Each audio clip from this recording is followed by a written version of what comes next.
Chers frères et sœurs, plus les lectures sont longues, plus il y aurait de choses à dire, mais aussi moins on a de temps pour le prêcher. Alors, c'est vous-même qui allez pouvoir, chez vous, prendre le temps de méditer ces lectures. On peut juste se demander pourquoi lire la Passion aujourd'hui, la Passion selon saint Marc, et que nous la lirons de nouveau vendredi selon saint Jean. C'est pour que nos oreilles puissent s'en nourrir. Alors, je vous rappelle quelle va être la liturgie des prochains jours, et notamment ce que l'on appelle le Triduum pascal, les 3 jours.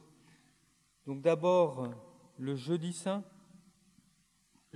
au soir, où l'on commémore la première messe instituée par Jésus. Puis le vendredi saint, le jour où Jésus meurt sur la croix. Le samedi saint, il ne se passe pas grand-chose, sauf que le soir, dans la nuit, Jésus ressuscite et on célèbre la résurrection de Jésus-Christ. Ces 3 jours, c'est l'heure de Jésus. Jésus, il est venu pour vivre cela. Toute la période de l'Ancien Testament attendait la venue du Sauveur et l'Ancien Testament nous l'annonçait. Le Nouveau Testament s'en réjouit et nous le commente. Et le point central, ce sont justement ces 3 jours de la passion, de la mort et de la résurrection de Jésus. L'essentiel du message chrétien est là.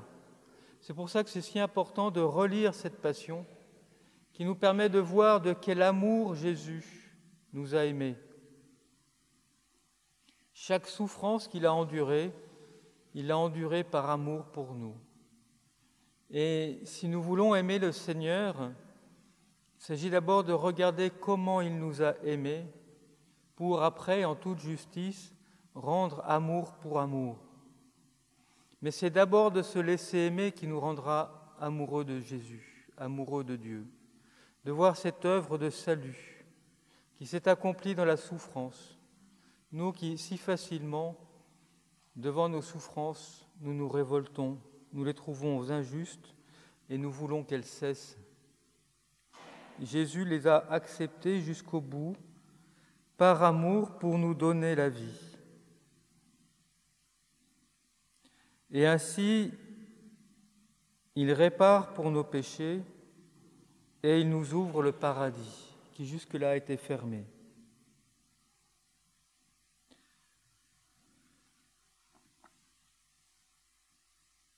Donc, pendant ces prochains jours, nous allons pouvoir vivre heure par heure les derniers instants, les dernières heures de la vie de Jésus pour pouvoir s'en imprégner.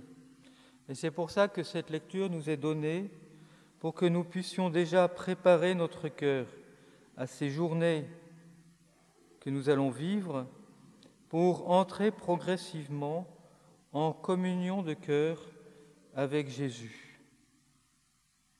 Donc voilà, savoir relire ces textes à la maison pour mieux vivre la résurrection de Pâques. Plus nous serons imprégnés de cette passion de Jésus, plus nous serons touchés par ses souffrances, et plus la nuit de Pâques sera pour nous une vraie joie. Et surtout une joie qui sera ancrée dans notre cœur, et nous pourrons toute l'année vivre plus intensément de cet amour de Jésus pour nous et y répondre avec tout notre cœur, toujours comprendre plus combien nous sommes aimés par Dieu. Il a donné son Fils pour nous sauver.